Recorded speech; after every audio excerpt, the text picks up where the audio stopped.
بسم اللہ الرحمن الرحیم۔ آج کی اس ویڈیو میں ہم جانیں گے کہ قوم سبا کون سی قوم تھی، اللہ تعالیٰ نے ان کے اوپر کتنی کرم نوازیاں کیں، ان کے اوپر کون کون سی نعمتیں نچھاور کر دیں، لیکن پھر بھی انہوں نے اللہ تعالیٰ کی ناشکری کی، اللہ تعالیٰ کی نافرمانی کی، تو اللہ تعالیٰ نے ان کے اوپر عذاب نازل کیا تاکہ آنے والی قوموں کے لیے جیسے ہم لوگوں کے لیے سبق پیدا ہو اور ہم لوگ عبرت حاصل کریں۔ یہ قوم اللہ تعالیٰ کی قوموں میں سے ایک قوم تھی۔ اللہ تعالیٰ نے ان کے اوپر رزق کی فراوانی کی ہوئی تھی، ان کو بے شمار رزق سے نوازا ہوا تھا۔ ان کے پاس اس قدر عمدہ فصلیں تیار ہوتی تھیں کہ اس میں سے بے شمار گندم کی پیداوار ہوتی تھی۔ تو ان کی ماؤں نے کیا کیا کہ روٹیوں سے بچوں کے پخانے صاف کرنے لگیں۔ جب ایک بزرگ نے یہ چیز دیکھی تو ایک عورت کو تنبیہ کی کہ یہ تم کس طرح سے حرکت کر رہی ہو، اللہ تعالیٰ کے عذاب سے ڈرو، اس کا خوف کھاؤ۔ تو اس عورت نے صاف صاف کہہ دیا کہ جب تک کہ ہم پہ اللہ تعالیٰ کا کرم نوازی ہے، ہمیں رزق دے رہا ہے، تو پھر ہم کیوں اس طرح سے پیچھے ہٹیں۔ تو انہوں نے رزق کی ناقدری کی، تو پھر اللہ تعالیٰ نے ان کے اوپر عذاب نازل کیا۔ عذاب اس طرح سے تھا کہ ان کی فصلیں خشک ہو گئیں، پانی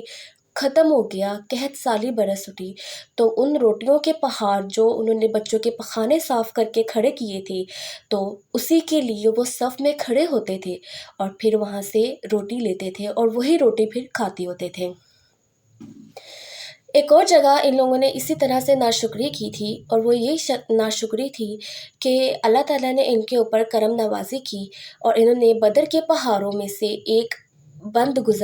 بند تعمیر کروایا اور وہاں پہ ایک سوراخ جو تھا اس کو بند کروا دیا۔ اب وہاں پہ ان کا بے شمار پانی اکٹھا ہو جاتا تھا اور اس مقام پہ اتنے پیارے اور اتنے عمدہ درخت تھے کہ اس کے پھل بے شمار تھے۔ ایسی مثال دی جاتی ہے کہ اگر کوئی ٹوکرا سر پہ رکھ کے وہاں سے تھوڑی دیر کے لیے کھڑا اور وہاں سے گزرے گا تو اس کا خود بخود ہی ان درختوں میں سے پھل گر کے اس ٹوکرے میں آ جائے گا۔ اللہ تعالیٰ نے ان کے اوپر رزق کی بے شمار فراوانی کی ہوئی تھی۔ تو ان لوگوں نے کیا کیا کہ اس کی وجہ سے، اس کی بنا پہ کچھ جو طبقہ تھا وہ بہت زیادہ امیر ہو گیا تھا۔ تو انہوں نے کیا کیا کہ وہ جب طبقہ تھا جو امیر ہو گیا تھا، اس کو اپنی عمارت کا غرور سر پہ چڑھ گیا تھا۔ اس نے کیا کیا کہ جو غریب طبقہ تھا اس سے علیحدگی اختیار کر لی، اور پھر سورہ سبا میں آیت نمبر 16-17 میں ان لوگوں کا ذکر ہے، 15 اور 16 میں ان کا ذکر ہے کہ کس طرح سے انہوں نے دعا مانگی کہ اے اللہ ہمارے راستوں کو لمبا کر دے، ہماری زمین کو وسیع کر دے تاکہ ہم یہاں پہ سوار ہو سکیں، اور جو غریب طبقے کے لوگ ہیں وہ وہاں پہ سوار نہ ہو سکیں، وہ پیچھے رہ جائیں۔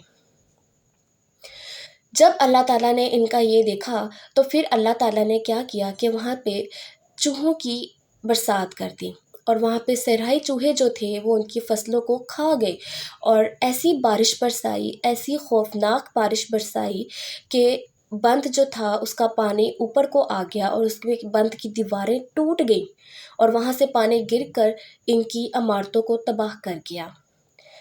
یہ تھی قوم سبا جس نے ناشکری کی تھی اللہ کے دیے ہوئے رزق میں سے، تو اللہ تعالیٰ نے بھی ان لوگوں کے اوپر غضب نازل کیا۔ سورہ سبا میں آیت نمبر 17 میں ان لوگوں کے بارے میں ہے کہ یہ کس قدر ناشکرے تھے، تو ان کو ان کے انجام تک پہنچا دیا گیا۔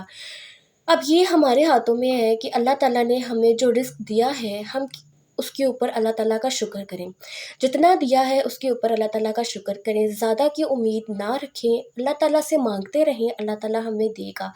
جو دیا ہے اس پہ صبر کریں، اس پہ شکر کریں، اور مزید آنے والے رزق کی ہم امید اللہ تعالیٰ سے لگائے رکھیں۔ زیادہ کا مطلب یہ نہیں ہوتا کہ اللہ تعالیٰ ہم سے راضی ہے، یا جس کو نہیں دیا اس کا مطلب یہ نہیں ہوتا کہ اللہ تعالیٰ ان سے ناراض ہے، بلکہ اس کا مطلب یہ ہوتا ہے کہ اللہ تعالیٰ ہمیں مختلف طریقوں سے آزما رہا ہوتا ہے، اور وہ جو طریقے ہوتے ہیں